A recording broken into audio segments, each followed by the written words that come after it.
Disappearance on Dread Street. Part 1. The Empty Night.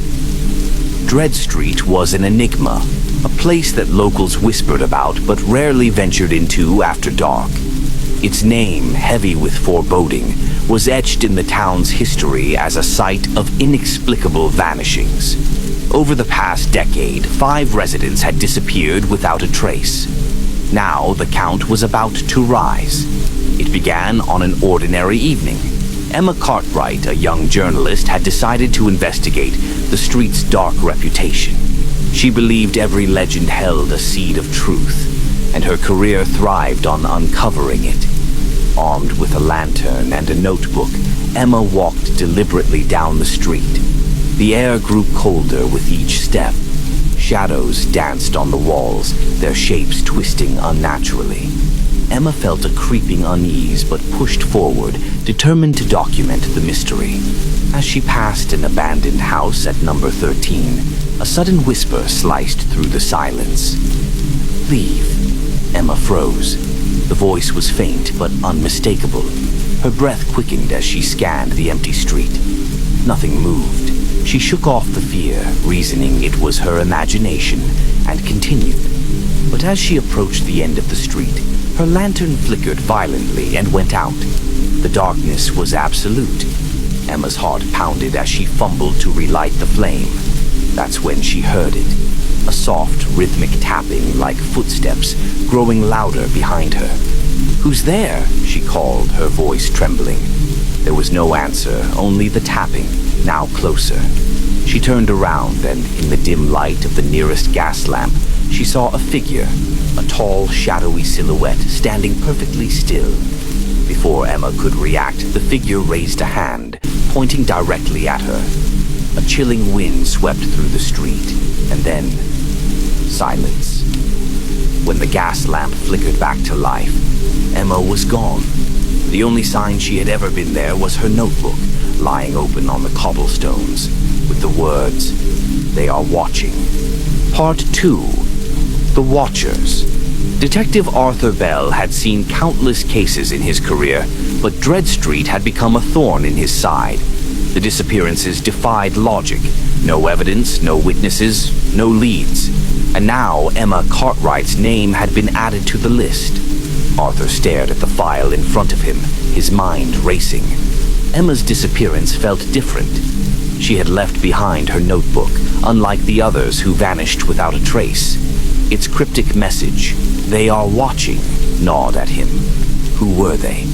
And what did they want? He decided to visit Dread Street himself, despite the rumors that even police avoided it. By mid-morning, Arthur was standing at the edge of the infamous street. The air felt heavier here, as though the street itself was alive and watching. The cobblestones were damp from the morning dew, and the silence was unnerving. Arthur's trained eyes scanned the area, searching for anything out of place. He spotted Emma's notebook exactly where it had been found, lying on the ground, its pages fluttering slightly in the breeze. Picking it up, he thumbed through the pages. Most were filled with notes about the street's history, mentions of unmarked graves, strange lights, and whispers of a secret society. But on the final page, scrawled hastily, was a single word: help. Suddenly, a shadow moved across the street, darting into the alley between houses. Arthur's hand instinctively went to his holster as he called out, "Police! Come out now!" No response. He cautiously approached the alley, the hairs on the back of his neck standing on end. The narrow space was lined with old bricks, their surface cracked and weathered. At the end of the alley, he found something chilling, a series of symbols etched into the wall. The markings resembled an eye surrounded by concentric circles. Beneath it, the words, "The Watchers see all." Arthur took a step back, his pulse quickening. The stories about the street began to feel less like folklore and more like warnings. Before he could process what he had found, a soft voice whispered behind him, "Detective." He spun around, gun drawn, but the alley was empty. The whisper came again, this time from the other end of the alley. "Detective, leave while you can." Arthur's instincts screamed at him to flee, but his curiosity and determination kept him rooted. "Who's there?" he shouted into the empty street. The reply was chilling, spoken in a voice that seemed to echo from everywhere at once. "You're already too late." The gas lamps lining the street flickered, and the alley plunged into darkness. When the light returned, the symbols on the wall had vanished, leaving behind only smooth, unmarked brick. Arthur knew one thing for sure. Dread Street was hiding something, and he was going to find out what it was. Part 3. The Vanishing Threads. Detective Arthur Bell had spent the night combing through archives, looking for connections between Dread Street's disappearances. The symbols he had seen in the alley haunted his thoughts. They were unlike anything he had encountered before, and their ominous warning echoed in his mind. The Watchers see all. The local library was his next stop. Its records stretched back centuries, chronicling the town's rise and its darkest secrets. After hours of searching, Arthur found a brittle, leather-bound journal titled The Secrets of Dread Street. It had been written by a man named Elias Grayson, a historian who had lived in the 1800s. Flipping through the yellowed pages, Arthur found entries detailing the street's sinister past. Grayson wrote of a secretive group known as the Watchers, rumored to have controlled the town from the shadows. According to the journal, they performed rituals on Dread Street, believing the location was a gateway to another realm. One passage stood out. The Watchers leave no trace, no evidence of their presence, save for the eyes. Those who see them are marked, their fates sealed. The street devours the marked, and they are never seen again. Arthur's stomach tightened. The symbols he'd found in the alley matched the ones sketched in the journal. If the legends were true, Emma had been marked, and now he might be too. As he read further, a librarian approached, startling him. She was an elderly woman with piercing blue eyes that seemed to look right through him. "Detective Bell," she said softly. "You shouldn't be here." Arthur frowned. "How do you know who I am?" The librarian didn't answer. Instead, she placed a slim book on the table. "This might help, but be careful what you seek." Without another word, she turned and disappeared into the rows of shelves. Arthur picked up the book, its cover unmarked. Inside, he found detailed accounts of Dread Street's victims.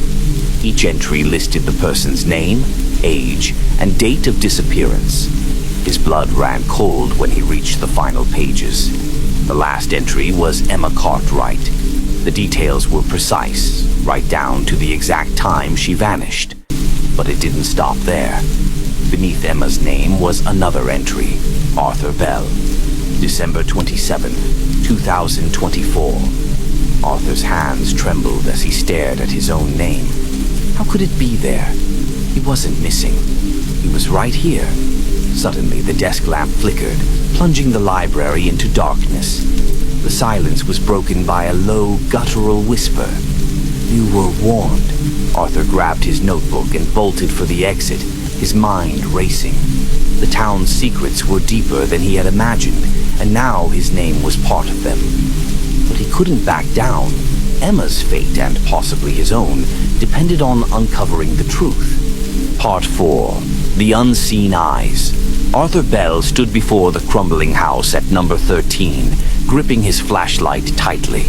The discovery of his name in that eerie book had shaken him, but it also fueled his determination. Something in this house held the answers he sought. Answers that could explain Emma's disappearance and the cryptic warnings about the Watchers. The door creaked loudly as he pushed it open, the sound echoing through the empty halls. The interior smelled of damp wood and decay, and the air was cold enough to see his breath. His flashlight beam revealed a long hallway with faded wallpaper and scattered debris. As Arthur ventured further, he noticed strange markings etched into the walls, symbols similar to the ones he'd seen in the alley. They appeared to pulse faintly, as if alive. A shiver ran down his spine, but he pressed on, his boots crunching on broken glass and loose floorboards. At the end of the hallway, a door stood slightly ajar. From within came a soft rhythmic hum, like a chant in a language Arthur couldn't comprehend. Pushing the door open, he found himself in what appeared to be a study. The room was empty, save for a large wooden desk and a chair facing the window. On the desk was an ancient-looking ledger, its leather cover cracked with age. As Arthur approached, the chanting stopped abruptly, replaced by a heavy silence. He flipped open the ledger, finding pages filled with names. Many he recognized as victims of Dread Street, their dates of disappearance meticulously recorded. But as he turned the pages, he noticed something disturbing. His own name appeared again, this time with a chilling note beside it. Marked, watching, awaiting. Arthur felt a presence behind him. He turned quickly, gun drawn, but the room was empty. Yet he couldn't shake the feeling that he was being watched. The gas lamps outside flickered, their light casting long shadows into the study. Arthur's flashlight began to flicker as well, plunging the room into momentary darkness. In the faint glow of his faltering beam, he saw something, or someone, standing in the corner. The figure was tall, its form indistinct, as if cloaked in shadow. Where its face should have been, there was only darkness, but two piercing, glowing eyes stared directly at Arthur.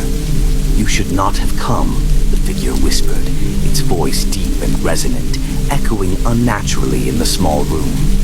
Arthur raised his gun, his voice firm despite his racing heart. "Who are you? What do you want?" The figure didn't move. Instead, it extended a hand, its long fingers pointing to the ledger. The pages began to turn on their own, faster and faster until they stopped on a blank page. Slowly, words appeared, written in a dark, inky script. "Leave now or join the vanished." Arthur backed away, his instincts screaming at him to run. But just as he reached the doorway, the figure stepped forward. Its eyes burned brighter, and the air grew suffocatingly cold. "You've seen too much," it said. "Now you belong to us." Before Arthur could react, the door slammed shut, trapping him inside. The room plunged into total darkness, and the last thing he heard was the faint whisper of 100 voices saying in unison, "The Watchers see all." Part 5. Into the Abyss. Arthur Bell stood frozen, his breath shallow, his mind racing. The darkness was oppressive, but the glowing symbols on the walls provided just enough light to reveal his surroundings and his predicament. The door behind him wouldn't budge, no matter how hard he pulled or pushed. "Let me out," he shouted, his voice breaking the eerie silence.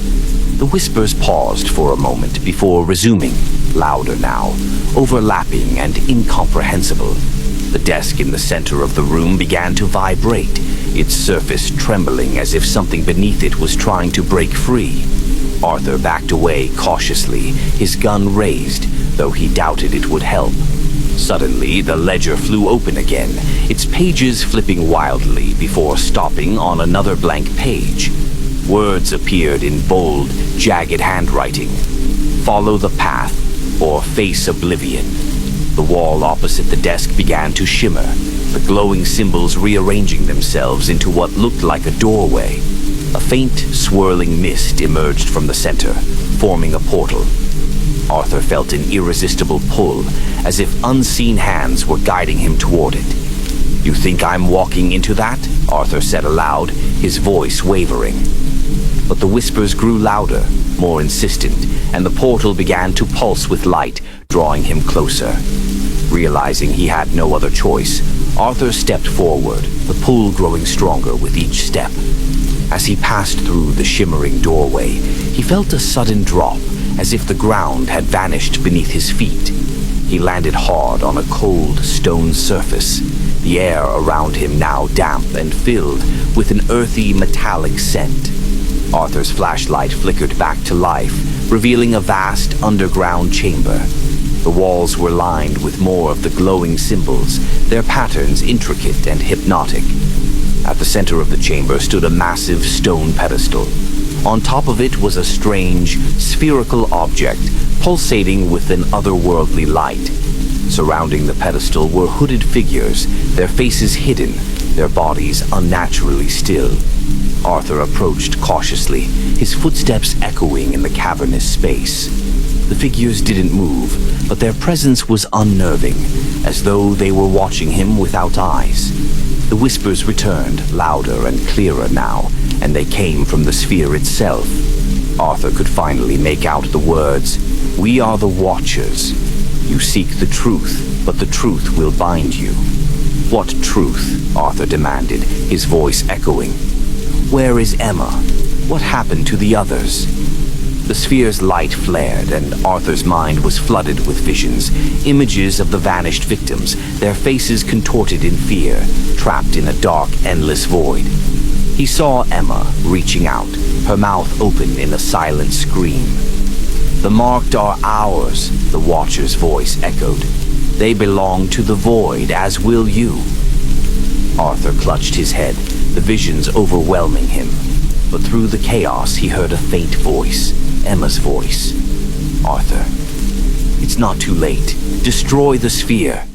He stumbled forward, his resolve hardening. If the sphere was the key, then it had to be destroyed. Gripping his gun, he aimed at the pulsating object. The hooded figures began to move, their heads snapping toward him in unison. The whispers turned into a deafening roar as they advanced, but Arthur didn't hesitate. He fired. The chamber erupted in blinding light, the force of the blast throwing Arthur backward. The last thing he heard before blacking out was the sound of shattering glass and a single anguished scream. Part 6. The Shattered Veil. Arthur woke to silence, a silence so profound it pressed against his ears like a weight. The air was cold and thin, and as he opened his eyes he realized he was no longer in the chamber. Around him stretched an empty, colorless expanse, the ground beneath him shimmering faintly like fractured glass. He sat up, his head pounding, his memory a fragmented blur. The last thing he remembered was the explosion, the blinding light, and the scream that seemed to split the air itself. But now there was nothing, no sound, no sign of the hooded figures or the sphere. Arthur reached for his flashlight only to find it shattered, its remnants scattered on the strange surface. "Where am I?" he muttered, his voice echoing unnaturally in the vast emptiness. As he rose to his feet, he saw movement in the distance. Shadows flickered and shifted, taking the shape of people, dozens of them, their features vague and indistinct. They moved slowly, as if wandering without purpose. "Emma," Arthur called out, his voice trembling. One of the figures stopped and turned toward him. Though its face was obscured, he felt its gaze pierce through him. "Arthur," the figure whispered, its voice a haunting echo. It was Emma. Her form flickered like a dying flame, but her voice was unmistakable. Arthur ran toward her, desperation fueling his steps. "Emma, what is this place? What happened?" "This is the Veil," she said softly. "The space between worlds. The Watchers trap their victims here, feeding on their fear and despair." Arthur's stomach twisted. "How do we get out?" "There has to be a way."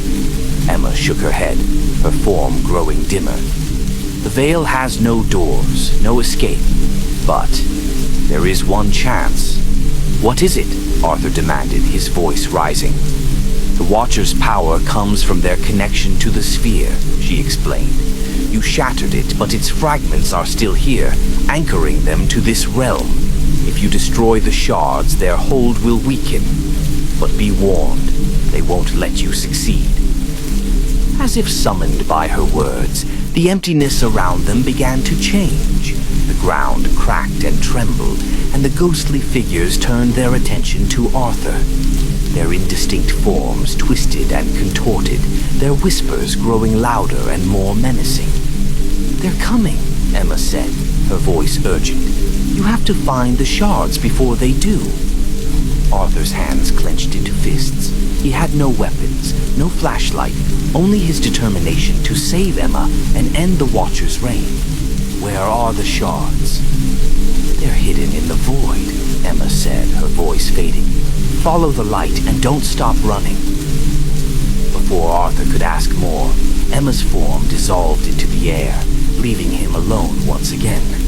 The whispers grew into a cacophony, and the shadows began to close in. In the distance, a faint glimmer of light appeared, a fragment of the shattered sphere. Arthur sprinted toward it, the ground beneath him shifting and cracking with every step.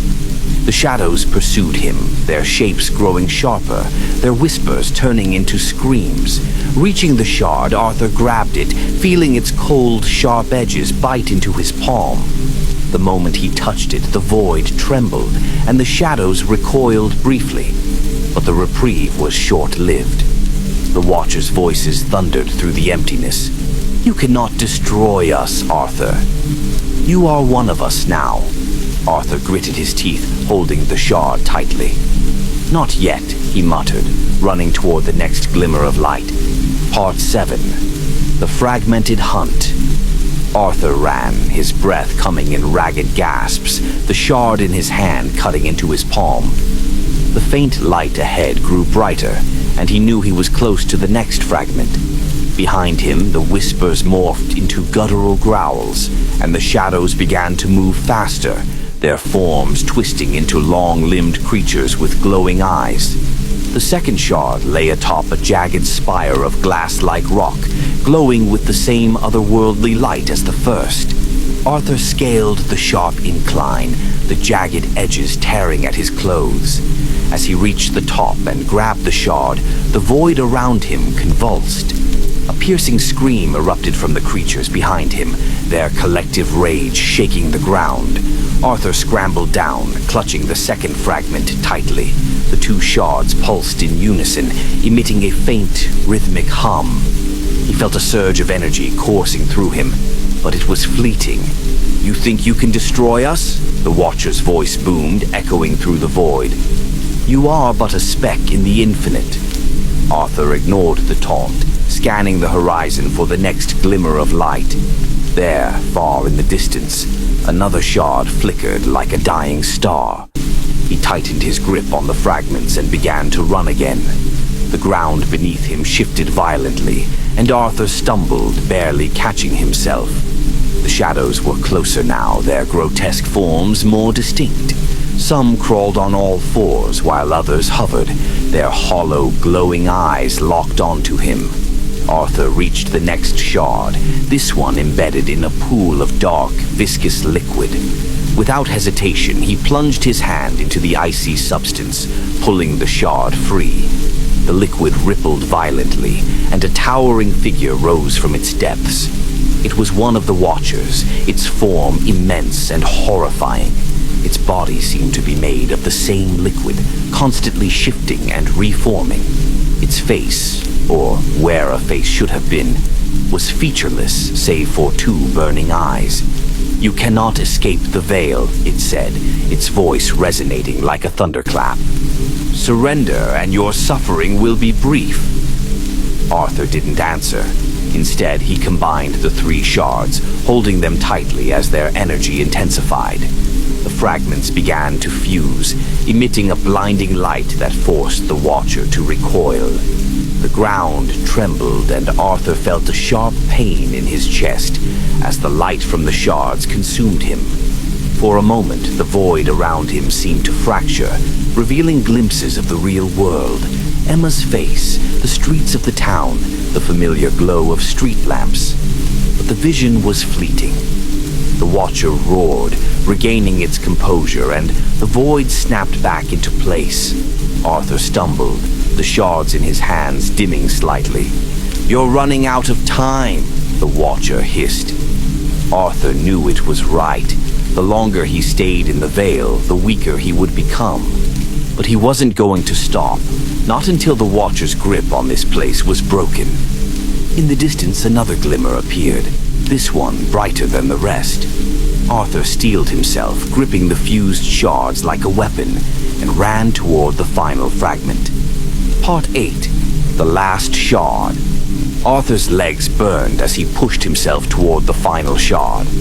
The fragments in his hands had grown hot, their energy surging through him like a storm.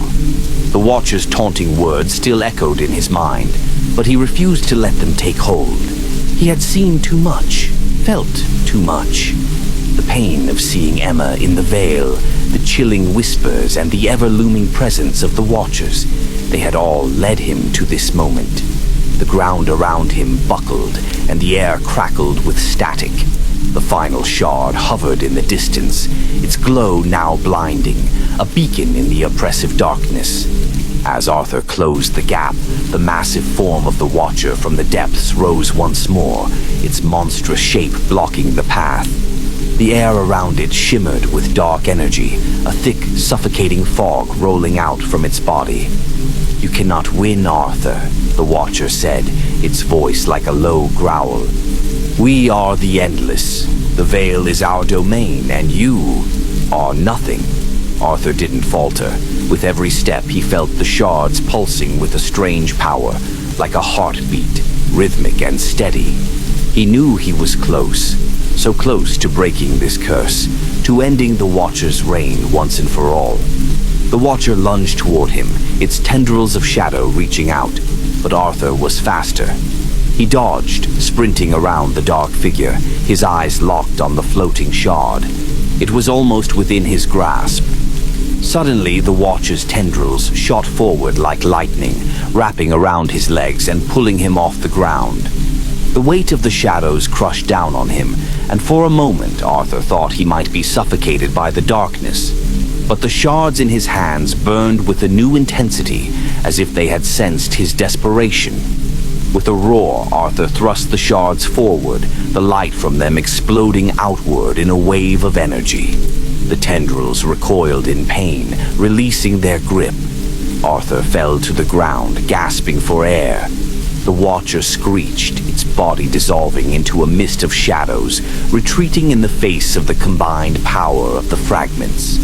For the first time, Arthur felt the weight of the veil begin to lift. The space around him began to warp and collapse, its once rigid form distorting into chaos. The final shard hovered just above him now, pulsing with a bright, almost blinding light. Arthur reached up, his hand trembling. The instant his fingers made contact with the shard, the entire void shuddered violently. He was engulfed by light. For a moment, Arthur was weightless, suspended in a void that wasn't the veil. His senses were overwhelmed. Images and sounds from different times and places flashed before him. He saw Emma's face again, her eyes full of hope, her voice whispering his name. He saw the streets of Dread Street, quiet and peaceful, and then the shadowy figures of the Watchers retreating, vanishing into the dark recesses of history. The light suddenly contracted, and with a jarring, gut-wrenching pull, Arthur was thrown forward, his body crashing into something solid. He gasped for air, the oppressive weight of the veil gone. His surroundings were dark, but the familiar scent of rain and earth filled his lungs. The first thing he noticed was the silence. There were no whispers, no shadows, only the calm sound of his own breath. Arthur blinked rapidly as he struggled to stand. He looked around, disoriented, his body sore and bruised. He was back on Dread Street, exactly where he had been before he entered the Vale. But the street was different now. The atmosphere was lighter, the shadows no longer heavy with malice. In the distance he saw a figure standing in the rain, bathed in the soft glow of a street lamp. It was Emma. She turned as he approached, a faint smile on her lips. "You did it, Arthur," she said softly. "You freed us." Arthur's heart clenched. He could hardly believe it.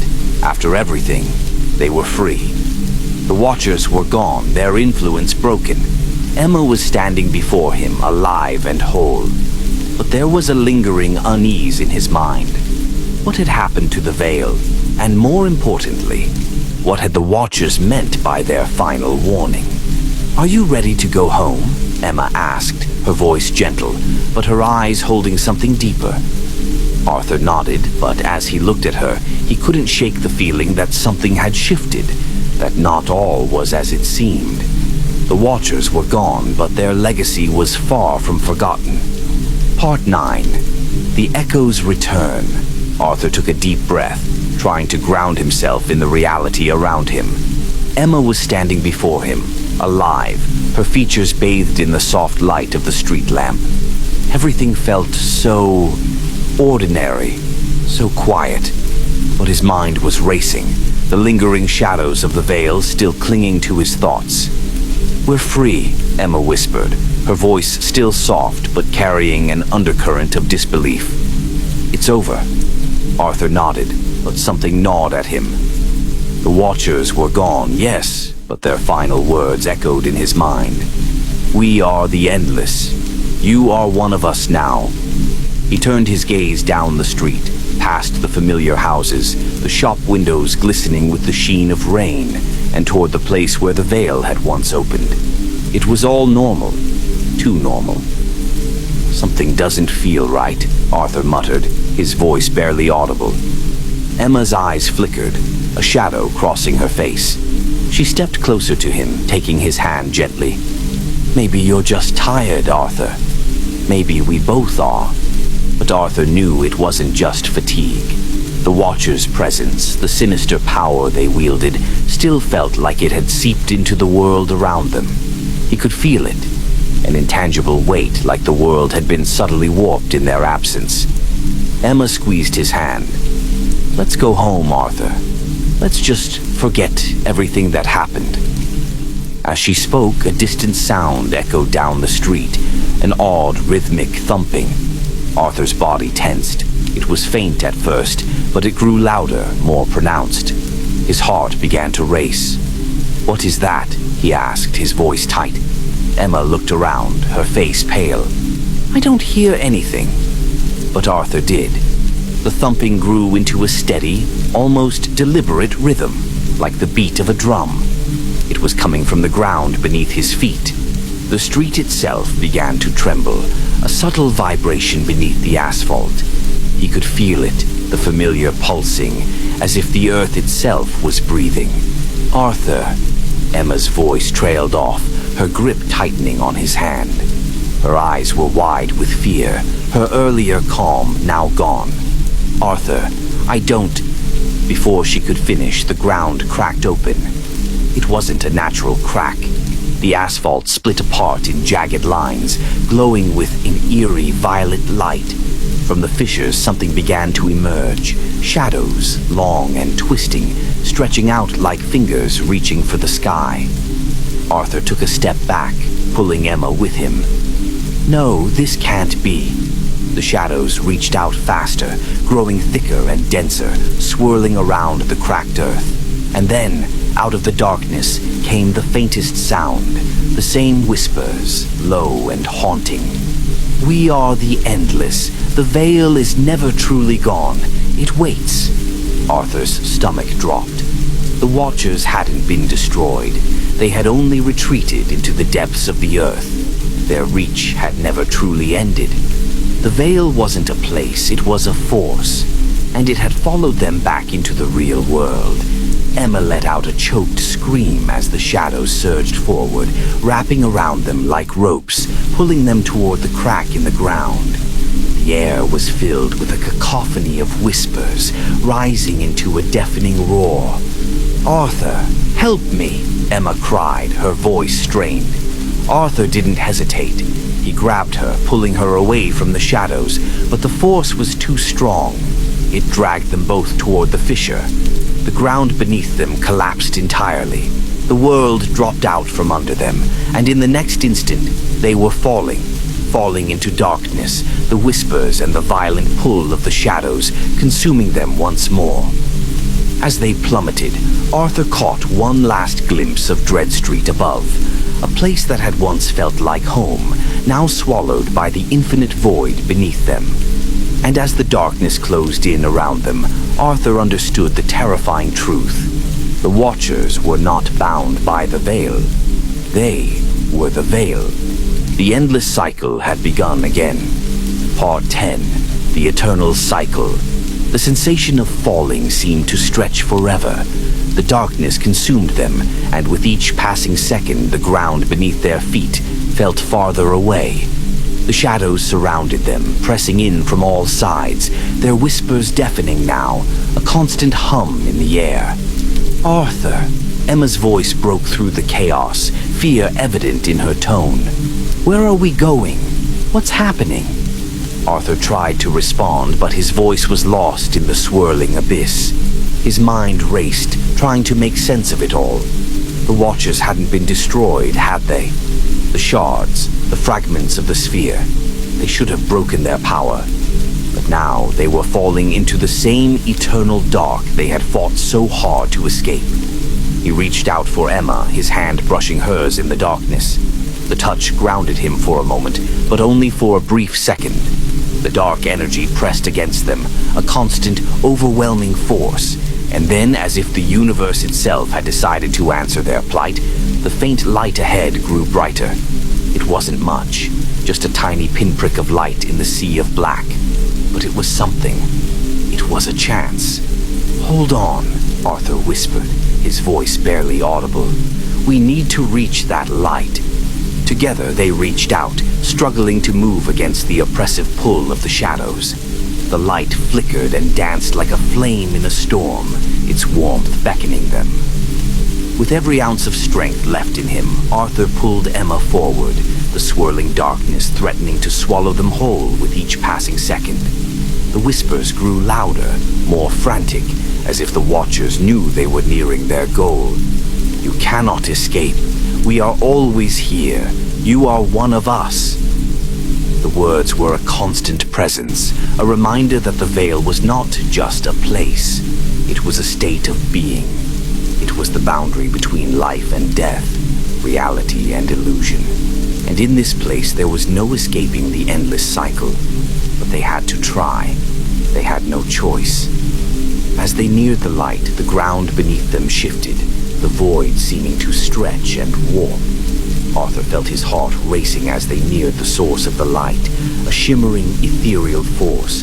The pull of the shadows was relentless, but the light grew brighter still, and then, with a final, desperate leap, they broke free. The world around them shattered into 1,000 pieces. The darkness split apart, giving way to a blinding light that engulfed them both. The whispers faded into nothingness. The shadows vanished as though they had never existed. For a moment, there was nothing. No sound, no vision, just a pure, unbroken silence. Then, slowly, the world began to form around them. The light dimmed, and the familiar shape of Dread Street returned, though it was now bathed in a soft golden glow. The rain had stopped, and the air felt still, peaceful. Arthur blinked, disoriented, and then his gaze turned to Emma. She was standing next to him, her eyes wide with wonder. "We're back," she whispered, disbelief in her voice. Arthur looked around, his heart pounding in his chest. Everything seemed normal, nothing like it had been before. The cracks in the ground, the shadowy figures, the constant tension. It was all gone. But deep in his gut, a gnawing fear remained. Something wasn't right, he could feel it. The cycle had been broken, yes, but at what cost? In the distance, the last echo of a whisper stirred the air. "We are the endless." Arthur turned to look, but there was nothing there. The street was empty, bathed in a peaceful, almost serene light. "Do you hear that?" he asked, his voice trembling. Emma looked at him, confusion in her eyes. "Hear what?" Arthur's chest tightened. Had they truly escaped? Or was this just another layer of the cycle? But before he could speak again, the world around them began to flicker, like a broken film reel, and the shadows returned, creeping at the edges of the street, unnoticed. As the light around them began to dim once more, Arthur understood the terrifying truth. The Watchers had never truly gone. They had merely stepped back into the shadows, waiting, and they would return again and again in an endless loop, because the Veil and the Watchers were eternal. And so, the cycle would continue forever.